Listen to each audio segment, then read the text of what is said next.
Hello everyone. Welcome to the class of history once again. In this video, I'm going to cover the topic, the Sultanate during the 15th and 16th century. In this video, I'm going to talk about that how uh, the Sultanate resulted in what were the reasons that resulted into the decline of the, the Delhi Sultans the and how did the how were the major rulers or the major dynasties uh, were lost have lost the control over the empire, and how the new rulers came up, and I'm going to cover this entire topic in this particular video. So so please keep watching carefully in order to understand the entire topic. Okay, so as you can see that this is the very first slide which talks about the Sultanate during the 15th and 16th century. So in this video, we are going to talk about the how did the empire decline and what were the effects of uh, their decline, because you know that empire or the Sultanate basically. When we talk about the Delhi Sultanate is actually composed of 5 dynasties, early Turkish rulers. Then we have Tughlaqs. Then we have Khaljis, Tughlaqs, Sayyid, and Lodi. So Lodi dynasty is probably the last dynasty of the empire, and after it, the Sultanate resulted in its decline. And after the Lodi dynasty, mm, it was Ibrahim Lodi and Babur who had the first battle of Panipat in 1526, wherein Ibrahim Lodi was defeated by Babur, and Babur has set up the Mughal Empire in India.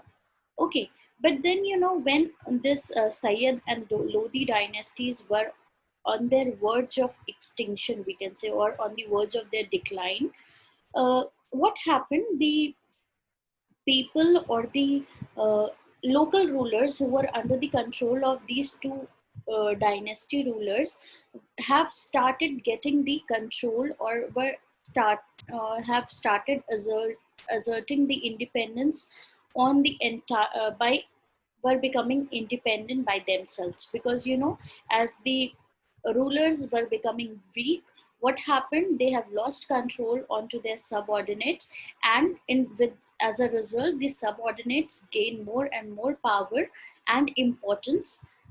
That is why the regions which were there, like Jaunpur, Bengal, Malwa, Gujarat, and the other were there in entire South India, had independent rulers. So their rulers were becoming independent, and by that point of time, many new ruling groups like Afghans, like the Rajputs, have emerged during this period of time, because this was one of the very crucial periods of the Sultanate. And there were also the some of the most of the powerful and extremely well administered people, like Sher Shah Suri. Sher Shah Suri belonged to a Suri dynasty, and actually he was guided by his uncle. Who was in Bihar, and he was ruling. He was not ruling, but his uncle was ruling in Bihar over a very small area or a territory, basically. But then when Sher Shah Suri had a battle with Humayun, he defeated Humayun, and he came onto the throne during the Mughal rule only, and he actually ruled for more number of years after defeating Humayun. And many of his administration policies were also adopted by the successful rulers of the Khilji dynasty, that was Alauddin Khilji. So basically, that